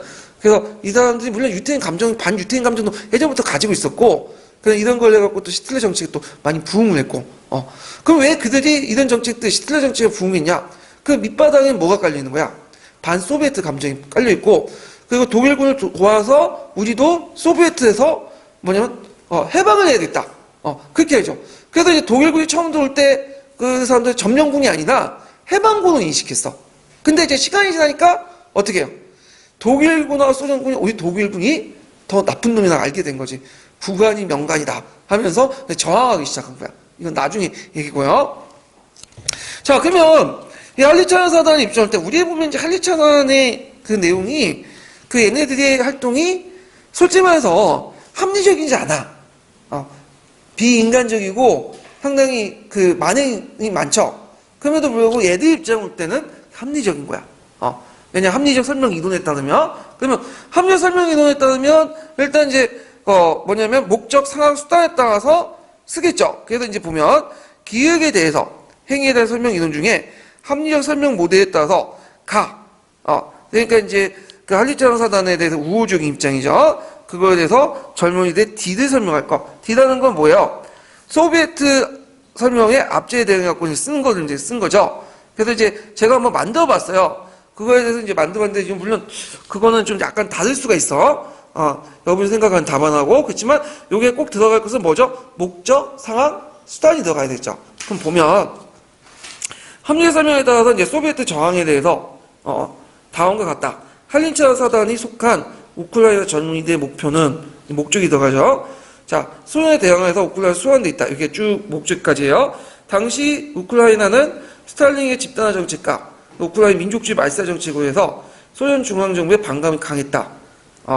2차 세계대전이 독일군이 소련을 침공하자 처음에 우크라이나인들은 소련과 싸우는 독일군을 해방군으로 인식했어요. 여기까지가 뭐야? 상황이죠.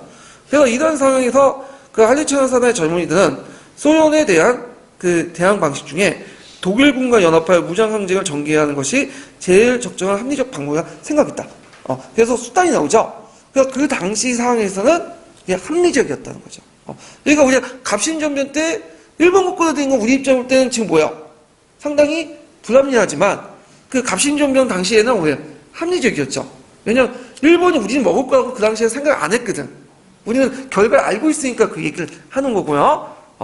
그런데 이제 참고로 이제 이 우크라이나의 그 반응이 우리가 이제 알고 있는 어디도 이제 가능하면 발트해 삼국 아시죠? 라트비아, 리투아니아, 에스토니아. 거기도 이제 독일군이 점령했었잖아. 그런데 처음에는 해방군을 인식했어. 왜 인식했냐면 원래 1차 세계대전 끝날 때 이 발트해 삼국도 누구 땅이었어요? 아니, 발트해 삼국이 독립국이었죠. 근데 나중에 스탈린이 이 땅을 먹은 거야. 어떻게 먹었냐? 그 당시 이제 폴란드를 침공할 때 같이 침공했잖아요. 그러면서 같이 먹은 거야. 폴란드 동부 지역과 함께 그 발트해 삼국을 이제 먹은 거죠. 그러니까 발트해 삼국 입장할 때는 소련은 뭐예요? 압제자고 지배자죠. 근데 독일은 해방군이잖아. 그래서 그 발트해 삼국의 젊은이도 한때는 뭐냐면 독일군을 많이 편들었어요. 이런 것들과 이제 연관시켜서 이제 보시면 될 것 같아요.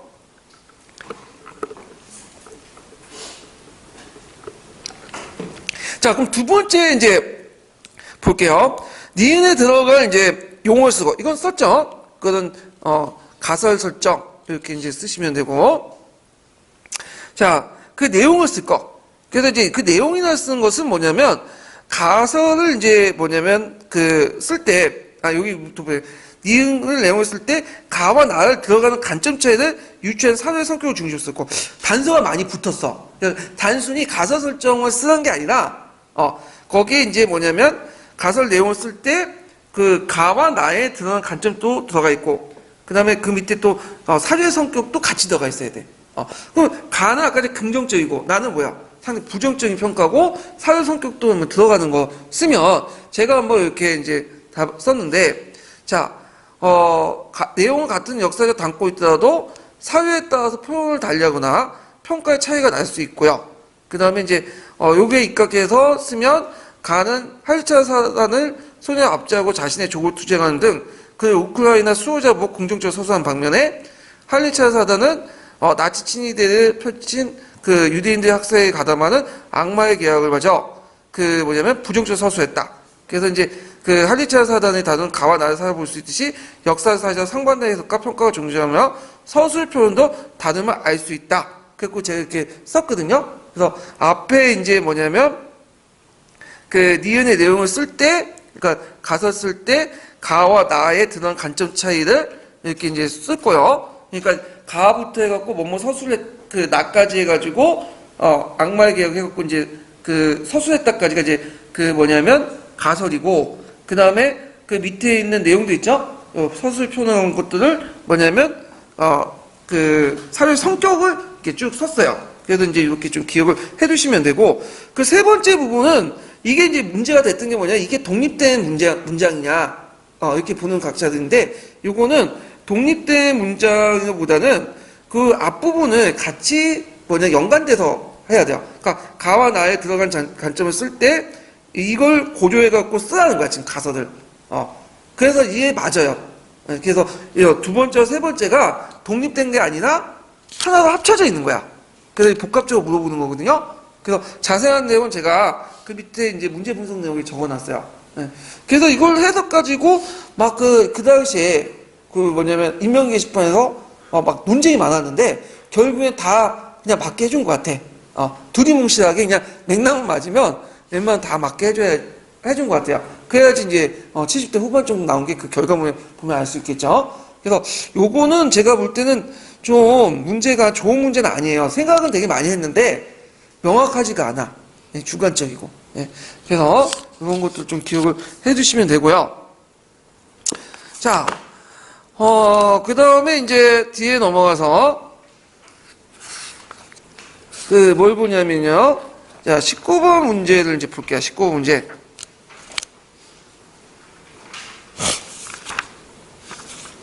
자, 19번 문제는 이것도 이제 그 논술형 문제인데, 요거는 뭐와 관련된 내용이냐, 이제 주로 역할극 있죠? 역할극하고 내용 조직 원칙 같은 것들 이제 물어보고, 있는데 뭐 유추나, 다양하게 물어보는데, 앞에 이제 16년 문제는, 보다는 17년 문제가 다 명확하죠?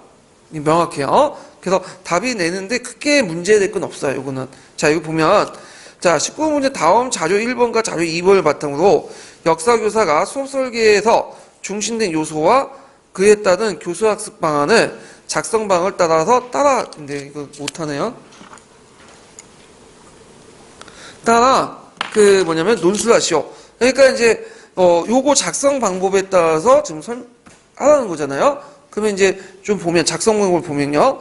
자, 기획과 관련된 역사 내용 조직의 원칙을 제시할 것. 여기 보면 자, 세계사의 배경과 맥락 속에서 그 한국사 내용을 조직하고 종합적인 역사 인식을 추구한다. 금방 답이 나오죠?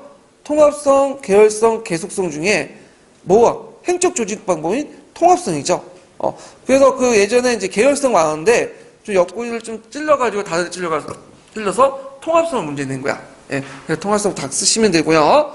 그 다음에 이제 니은을 보면 학생들이 이미 알고 있거나 친숙한 소재, 즉 기반 사례를 활용해 설명한다. 이미 딱 나왔죠. 유추죠. 유추.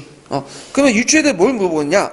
자, 해당하는 설명 방식을 쓰고 이 방식을 설명할 때 그 뭐냐면 교사가 유의할 점 두 가지 쓰시오. 이렇게인데 해당 방식은 설명 방식 유추 이렇게 이제 쓰시면 되고 물론 해당 설명 방식을 쓰라고 할 때 명칭을 쓰라고 하는지 내용을 쓰는지 잘 모르겠지만 저는 명칭만 생각하고 이제 유추와 썼어요. 유추의 내용은 뭐 다 알죠? 그 정의 그냥 쓰시면 되고 그다음 설명 방식 이용할 때 교사 유의할 점 두 가지 이렇게 이제 하는데 자 이거는 뭐 유추 방식의 유의점 세네 가지 있죠? 굳이 제가 언급하지 않아도 다 아실 거예요.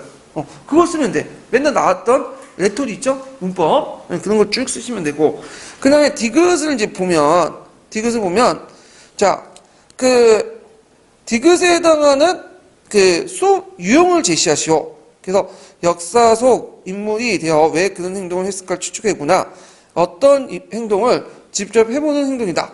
자, 이거 이제 뭐라고 써야 될까요? 연극식 수업이라고 써야 돼요. 연극식. 연극식 수업 외에도 거기에 속해 있는 역할극, 영상극, 그림자극, 뮤지컬 이렇게 했는데 이게 좀 논쟁이 됐던 게 뭐냐면 극화 수업 아니냐. 왜냐하면 녹색책 보면 극화 수업이 이제 큰 주제고요. 그 안에 이제 뭐냐면 연극식 수업이 있고 다큐멘터리 수업이 있고 그다음에 모의 재판이 있고 시사극 있고 마당극 있고 여러 가지 이제 뭐냐 극화 수업 유형들이 나눠져 있어요. 예. 근데 이제 큰 개념을 쓸 것이냐 아니면 작은 개념을 쓸 것이냐 이렇게 하는데 제 생각에 극화 수업이나 역할극 연극식이나 다 맞게 해줄 것 같긴 한데 엄밀히만 하면 연극식이 더 맞아요. 왜 연극식이 맞냐 하면 자 여기 밑에 그 김교사 박교사의 그 내용을 쭉 읽어보시면 그게 나와요. 자 여기에서 이제 그 뭐냐면 이게 쭉 나오죠. 잠깐만요. 디귿은요. 역사 속에서 왜 그런 행동을 축적하거나 그 어떤 행동을 해보는 수업에서 적극적인 활용이 있어요. 그래놓고는 지난번 선생님들이 모의재판 수업을 참가해보니 학생들 인문 행위 평가하는 내용이 있어요. 이 내용 있죠. 그럼 그 밑에 디귿과 니은의 유형의 수업에 활용할 수 있는 역사적 사고 요령의 두 가지를 쓰시오 이렇게 있었잖아요. 그러면 요건 디귿과 니은을 달리 본다는 거죠. 지금 하나도 같이 보는 게 아니라 달리 본다는 거야. 그러니까 주제의 극화 수업이란 그걸 물어보는 게 아니라 지금 디귿은 뭐예요? 역할극에 필요한 역사 사고가 뭔지 그 다음에 니은은 뭘 물어보는 거예요? 모의 재판에서 요구하는 역사 사고가 뭔지를 지금 차별화시켜서 물어보는 거잖아. 그러니까 큰 범위였던 극화 수업이 나올 수가 없는 거죠. 예. 디귿을 극화 수업을 해버리면 어떤 문제점이 있어? 다 포함되어 있는 거, 모의 재판은 다 포함되어 있는 거잖아. 그리고 또 이제 볼 수 있는 게, 자, 여기 보면 이제 표를 잠깐 보세요. 표를 보면, 자, 박 교사는 지금 뭐냐면, 그 수업 유형이 이제 보면 역사인식의 의미해갖고, 네 가지 유형이 있잖아요. 역사를 안다는 네 가지 유형. 그래갖고, 역사 사실 기억이랑 설명식 수업 있죠. 그 다음에 역사적 행위에 대한 인간의 내면 이해가 있죠. 그래서 이 디귿, 이렇게 있죠. 그러면, 이 설명식 수업 같은 경우에는 역사적 사실의 기억에 대해서 제일, 그러니까 제일 좋은 방법이 설명 수업이잖아. 책 읽기 수업이니까. 그러면 역사적 행위에 대한 내면 이해에서 이제 여기 뒤에서 들어갈 게 뭐냐. 그래서 어떤 분은 박 교사의 설명식 수업이 큰 범주니까 요거와 대응해갖고 지금 요와 대응해서 비교해서 볼 때 김 교사도 거기에 큰 범주 안에 있는, 대비될 수 있는 극화 수업이 맞지 않냐. 이렇게 얘기하시는 분이 있는데 지금 그런 말이 있어요, 없어요? 없죠? 지금 대비해서 물어보는 게 아니야, 지금. 디귿이 어디로 있어, 위에? 자료 1번에 나오죠. 예. 역사 속에 인물이 되어 그 행동을 어떻게 측정할까? 분명히 한정돼서 나왔잖아. 그러니까 극화 수업도 맞지만, 원칙적으로 맞지만, 지금 문제가 자료 1번에 디귿에 한정돼서 물어보기 때문에 이게 뭐가 되는 거야? 예. 연극식 수업해야 돼. 역학이나. 이해되시겠죠? 예. 그래서 약간 이제 뭐냐면, 그 극화 수업 같은 거는 좀 약간 그냥 두리뭉실하게 답할 때, 물체할 때는 맞게 해줄지 몰라도 칼체 때는 그냥 틀릴 수 있다는 거야. 그럼 여러분들 공부할 때는 칼체를 공부해야지 물체를 공부하면 안 돼. 공부할 때 이것도 맞게 해주겠지. 뭐 고등학교 수준, 중고등학교 역사 선생님 선발하는 시험에 무슨 이렇게 전문적인 걸 내? 그냥 맞게 해주겠지. 그래서 예전에 뭐 학기제를 모병제를 맞게 해주겠지. 왜냐면 맥락이 맞기 때문에. 자, 이런 식으로 공부를 해보면 물론 맞게 해줄 수는 있어요. 상황에 따라. 그렇지만 칼체가 있으면 다 떨어진다는 거야. 이거는. 그래서 먼저 엄격하게 공부한 다음에 그 다음에 좀 답안 쓸 때 좀 약간 실수해서 좀 넓은 범위를 써갖고 하면 좀 요행을 받아야지. 물체를 먼저 염두에 두고 그냥 대충대충 공부를 하시면 안 된다는 거죠. 네, 이해되시겠죠? 자, 그러면 일단 그러면 역사적 사고 요소는 뭐냐? 거기 이제 디귿과 니은이 다르다고 했죠? 니은은 뭐예요? 연극식 수업이고, 니은은 지금, 모의 재판극이죠? 예. 그러면 연극식 수업에서 이제 할 때는 뭘 양성했네? 근데 단서를 달았어. 뭘 단서했어? 그 학생 활동과 관련해서 쓸 것. 이렇게 이제 있고. 그 답안은 논리적으로 서술할 것은 요건 문제 따로가 아니라 뭐예요? 앞에 네 개를 같이 이제 할 때 답안 논리적으로 하고, 앞에 말한 것처럼 그 할리차는 사단처럼 지금 두 개는 앞에 물어보는 거고, 요 밑에는 뭐죠? 두 번째 내용을 쓸 때 어떻게 쓸 것인가 물어보는 거야. 요거와 연결시켜서 보시면 돼요. 자, 그러면 학생활동을 쓸 때는 어떻게 써야 되냐? 그러면 이걸 자기 생각대로 쓰면 안 돼요, 절대.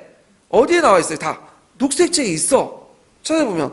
그래서 어떤 분은 이거를 폐쇄적인 문제가 아니라 개방적인 문제이기 때문에 자기가 생각을 논술식으로 이렇게 쓰시는 분이는데 거의, 그러니까 자기 생각대로 쓰시는 분인데 100% 떨어져. 그건 안 돼. 이건 정확히 이거는 녹색책이 있어요. 예. 자, 녹색책이 어떻게 되어 있냐? 자, 영국 수업에서는 대본 작성이 학생이 직접 작성하기 위해서 뭘 양성할 수 있다고 했죠? 영국식 상상력을, 역사적 상상력을 양성하고 있다. 이렇게 얘기하고 있고, 그 다음 모의재판 형식에서 그 인물이나 사건의 의미를 적극 평가하는 과정에서 역사적 판단력과 상상력을 함양할 수 있다고 했어요. 그러니까 이제 그 앞에 영국 수업은 역사 상상력, 그 다음에 그 모의재판 보면 역사의 판단력과 상상력. 그래서 아까 얘기했지만 디귿을 극하 수업으로 얘기할 경우에는 이게 이런 식으로 답이 안 나온다고 했죠. 네, 이렇게 이제 영국 수업하고 그 다음에 그 모의재판을 따로 분리시켜야 된다. 그래서 여기서 물어보는 것은 극하 수업 자체를 물어보는 것보다는 극하 수업 안에 있는 여러 가지 수업 방법의 유형의 특징과 그걸 통해서 양성한 사고력을 물어보는 거야. 이걸 염두에 두시고 문제를 푸셔야 된다. 네, 좀 기억을 해 두시면 될 것 같아요. 그래서 요번에 이제 제가 이제 17년 그 문제는, 10점짜리 문제는 잘 만들었어요. 네, 이런 문제가 좋아. 나름대로 좀 성의있게 만들고, 답도 딱딱 명확하잖아. 적용하는 것도. 근데 16년 문제는 완전히 이게 무슨, 개인의 어떤 그 생각만 들어가고 소설 쓰라고 하는 건지, 뭐 방향을 알 수가 없어. 네, 이런 문제는 뭐 그렇게 좋은 문제는 아닌 것 같아. 그래서 제 생각에 16년 한번 풀어보다가, 문제 내보다가 채점을 해보니까 얘네들이 골치가 아파진 거야. 그러니까 안 되겠다. 그래서 그 채점을 근거가 명확한 17년 문제 형식으로 바뀐 것 같아요. 그래서 앞으로 이제 10점짜리 문제는 계속 역교동이 나올 거라고 하거든요. 들려오는 소식에 의하면 복합형 문제가 아니에요. 그러면 이런 문제를 대비하기 위해서 명확한 것들을 좀 역교동에서 공부를 해주시는 게 좋을 것 같아요. 예. 그래서 이렇게 해서 이제 역교동은 이제 이렇게 있고 또 문제가 있어요. 뒤에 있네 또. 예. 그 다음 평가 문제 들어가죠. 평가. 그 다음에 이거 끝나고 이제 좀 쉴게요. 이 평가 문제는 제가 이제 근데 평가 문제가 시험 문제 잘 안 나와요. 네. 그래서 마지막으로 이제 평가 문제가 있는데 평가 문제는 이제 그 평가를 잘 내는 교수님이 있어. 누구냐면 이제 그 최 교수님이 있어요. 그분이 평가책이라는 걸 썼죠. 그 책을 내는 평가책에서 많이 나오고 요번에 수행평가 있죠. 그 포트폴리오. 요것도 평가책이 나와요. 네, 그대로. 그래서 수행평가 종류해갖고 역사 글쓰기, 그 다음 포트폴리오 등등이 있거든요. 예.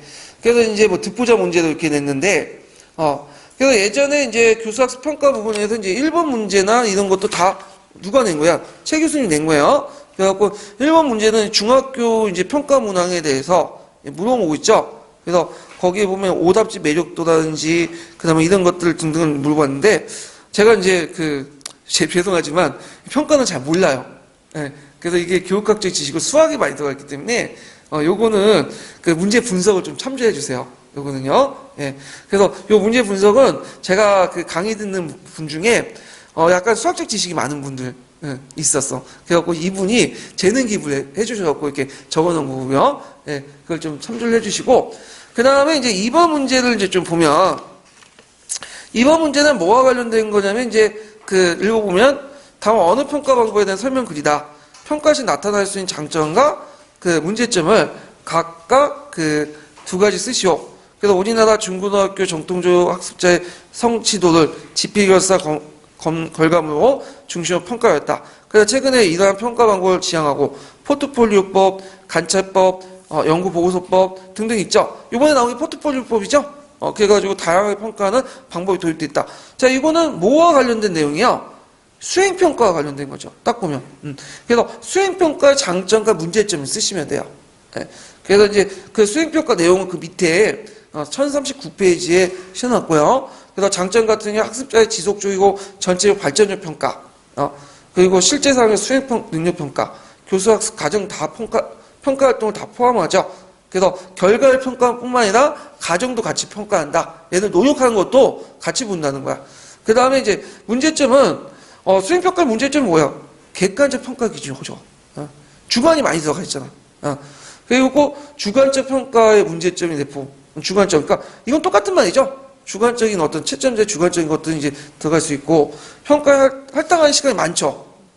주관적 평가를 하다 보면 뭐냐면 온갖 기준을 다 만들어놔야 되고 다 읽어봐야 돼 이걸. 그러니까 객관식처럼 이게 뭐냐면 그냥 딱 전달하고 OMR 카드 돌리는 게 제일 편한데 아니면 서술평가도 이게 딱 몇 개가 있잖아, 답이. 키워드만 들어가고. 그리고 이제, 본래 학습활동 시간과 내용이 또 축소되고, 그리고 이제 그 수행평가를 하면 평가하는데 시간이 많이 들어가. 활동하는 거다. 그래서 제일 문제가 뭐냐면, 교사의 업무량이 증가되는 거야. 그래서 이제 되게 여러 가지 문제점이 있다. 그래서 의미는 좋아요. 수행평가가 상당히 의미 좋은데, 이걸 하면 상당히 이제 뭐냐면, 많은 교사 수가 필요해요. 그래서 1인당 학생 수를 10명 정도 써야 되는 식으로 줄여버려야 돼. 그래야 가능해. 지금 우리나라 교실 환경에서는 불가능한 얘기예요. 저기 낙도 오지나 전라남도나 그런 데 가보면 한 사람이 뭐 20명, 15명인가 10명밖에 안 되는 데도 있대요. 중고등학교. 그런 데는 가능해. 근데 서울, 경기도나 뭐 대도시 절대 불가능한. 3, 40명 수행평가 어떻게 해? 그리고 있고, 그냥 수행평가하면 아까 전에 말했지만 이게 되게 뭐냐면, 채점에 막 주관점이 많이 들어가잖아. 그러니까 말들이 많아. 그래서 이런 것들 여러 가지 어려움들이 있다. 좀 기억을 해 두시면 돼요. 자, 그래도 해야지 못하겠어. 까라면 까라는데. 자, 3번 이제 볼게요. 자, 역사학습에 대한 평가 영역에서, 기능평가에 관한 가장 적절한 것은, 자, 여기에서 이제 기능평가라는 것은 이제 우리가 볼 때 이제 지식 이해, 기능, 가치태도, 이렇게 있죠? 세 가지 영역. 그래서 기능이라는 것은 이제 파란 책에 나온 것처럼, 학생들이 직접 참여하는 거야. 활동을 통해서. 그런 것들을 이제 보는데, 자, 그러면 가장 적합한 건 뭐냐? 사료 연표 등 자료의 활용 능력. 맞죠? 사료 연표를 활용하면서 자기가 직접 만들면서 또 이게 참여하잖아. 학습에. 그래서 일부 있고, 가치관 확립 촉동. 제일 예민하죠. 가치태도 영역. 요거. 상호의 공정한 판단 능력은, 이거는 어디에 속하겠어요? 지식 이해 측면에 속하겠죠? 예. 어떤 사실이나 많은 것을 알아야지만 하는 거고. 그 다음에 요것도 역사적 사실에 대한 이해와 정확도. 이것도 뭐죠? 지식 이해 측면에 속하겠죠? 예, 이런 것도 좀 기억을 해 두시면 돼요. 그래서 이제 평가 영역은 영역별 평가와 관련돼 있고, 또 영역별 평가 목표도 있죠? 그래서 어저께 질문하신 분 중에, 학습 목표를 쓰실 때, 우리가 알고 있는 교육학에는 학습 목표를 꼭 영역별 목표에 포함시켜서 써야 되지 않냐? 이렇게 하시는 분 있어. 그러니까 예를 들어갖고, 영역별 목표에 보면, 가정을 쓰면 안 되죠. 아니야, 영역별이 아니라, 교육학에는 가정 쓰지 말고 결과만 쓰고, 그 다음에 또, 목표가 2개 들어가면 안 되죠. 하나 들어가야 되죠. 예. 그 다음에 명시적 행위동사 써야 되고, 그런 것들의 원칙을 영역별 학습 목표에 꼭 적을 필요 없어요. 그래서 영역별 학습 목표를 보면, 지도서 펴보면 알아. 거기에 목표가 2개 들어가 있는 것도 있어요. 목표가. 그 다음에 또, 명시적 행위동사하고 일반적 행위동사 구분이 없죠? 다 일반적 행위동사 쓰는 것도 있고, 명시적 행위동사, 왔다 갔다 행위동사 그렇게 중요한 게 아니야. 그리고 가정평가도 같이 들어가 있어. 그러니까 영역별 목표와, 그 다음 교육학에서 나오는 행동주의 심리학의 바탕한 그 학습 목표하고는 좀 다르다. 그걸 좀 명확하게 구분해갖고 쓰셔야 돼요. 예. 자, 그 다음에 뒤에 넘어가서 4번인데, 4번은 이제 뭐와 관련된 내용이냐면, 아까 얘기한 것처럼 요번 연도에 기출문제 나왔던 거죠. 수행평가. 수행평가 중에 어디에 관련된 거죠? 포트폴리오. 이렇게 이제 관련된 부분인데, 그러면 이제 요거를 수행평가의 일반적인 내용을 써야 될까요? 아니면 포트폴리오 내용적으로 쓸까요? 포트폴리오에 한정돼서 얘기해야 돼. 왜? 지금 전체적인 내용 자체가 뭐예요? 포트폴리오잖아. 그러니까 포트폴리오에 관련된 내용을 쓰셔야 돼요. 일단 전제 조건이. 예. 자, 그럼 가는 원모중학교의 역사 수행평가 계획 수립을 위해 두 교사의 협의 내용이고, 나는 이에 따라 작성된 수행평가 채점 기준이다. 그래서 배교사가 밑줄친 기획과 같이 말한 이유를 한 가지 쓰고, 가에 근거하여 나의 채점 기준의 문제점과 그 해결 방안을 각각 한 가지 서술해 보시오. 그러니까 대략 한 3가지 정도 물어보고 있어요, 지금. 그래서 기획에 대한 이유, 문제점, 해결 방안, 이런 것들이 있는데, 자, 일단 여기에서 쭉 내용은 이제 앞부분 조교사의 내용은 좀 한번 읽어보시고, 배교사 부분을 볼게요. 대단원이 끝난 후에 학습 내용을 바탕으로 역사신문 만들겠다는 장르에 비해서 이번 평가 방법은 딱 한정돼 있죠. 그러니까 수행평가가 아니라는 걸 알 수 있죠. 앞부분 뭐가 이미 나왔어? 역사신문 만들기가 나왔잖아. 그러니까 수행평가 안에서 역사신문 만들기 외에도 다른 평가 방법을 지금 물어보고 있잖아. 그러면 내용을 전체적으로 볼 때 뭘 볼 수 있죠? 포트폴리오를 이제 물어본다는 알 수 있죠. 자, 이번 평가 방안이 수행평가의 취지에 더 잘 살릴 수 있다고 생각합니다. 예. 포트폴리오가 수행평가의 제일 좋은 방법이에요. 예. 그러면 포트폴리오 방법은 여러분들 이제 알다시피 어떤 거죠? 일단, 그 포트폴리오는 문서라는 의미죠. 자료첩. 그래서 이제 그 문서를 모아놓은 것은 이제 포트폴리오로 가잖아요. 그래서, 그 마찬가지로 기록을 모아두는 거야. 그래서 아이들이 처음에서 시작해서 끝까지 그 과정들 있죠. 성장 과정들. 이런 것들을, 이걸 쭉 보고, 아는 거죠.